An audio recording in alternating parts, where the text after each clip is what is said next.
Imagine a map of 4 neighboring countries. Your task is to color each country so that no two sharing a border end up with the same color. If they blend together, you can't tell where one nation ends and the next begins. As this diagram shows, we can translate this geographic map directly into a mathematical graph. The countries become vertices, or nodes, and the shared borders become the connecting lines, known as edges. Looking at our active graph, we're trying to solve what is known as the M coloring problem, where M represents the maximum number of colors we have available. Here, M equals 3.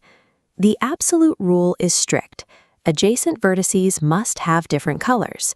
If 2 connected nodes share a color, that is an unsafe state.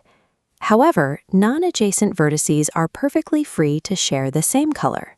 The primary objective of the algorithm we are about to build is to systematically assign colors to find a safe state for the entire graph, ensuring every single adjacency constraint is met without fail. This setup on screen gives us a clean 4-node graph on the left and empty space on the right, where we will track every decision by building a state space tree.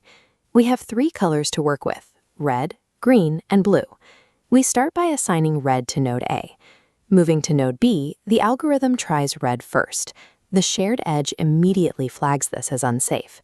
Instead of continuing down a doomed path, the algorithm prunes this branch entirely, stopping any further calculation. It drops the unsafe choice and tries the next available color, assigning green to node B. This is a safe move, so the tree successfully steps down to evaluate node C. Node C is adjacent to A and B. It can't be red. If it tries green, it hits a dead end. Here, the algorithm does something critical. It erases the unsafe choice, reverses direction back up the tree, and tries the next option, blue. Now we arrive at node D. Take a close look at the connections on the board. Based on its specific adjacencies, what colors can node D safely take? Because D is only connected to B, which is green, it can safely reuse either red or blue. There is no rule requiring every node to have a unique color, only adjacent ones. We assign red, completing our state space tree with a valid solution. This exact sequence of stepping forward, evaluating safety immediately, and reversing upward from dead ends is the defining engine of the backtracking approach. This flowchart maps out that exact physical logic into a clear sequence. The computer chooses a vertex, tries a color, checks if it is safe, and if it is, assigns the color and moves to the next vertex. When a color is unsafe, the logic creates a mechanical loop.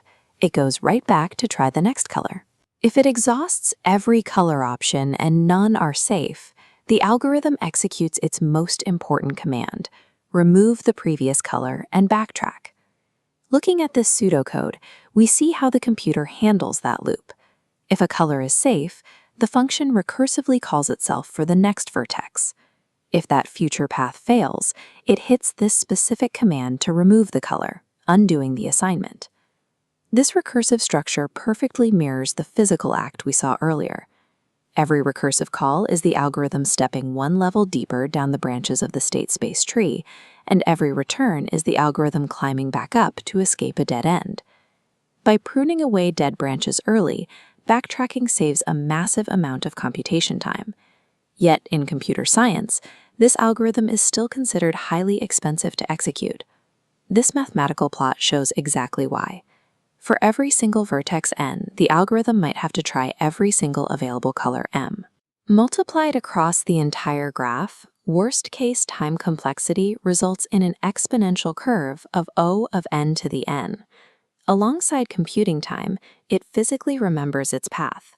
Recursion opens a new memory stack frame for every vertex visited, resulting in a space complexity of O of n.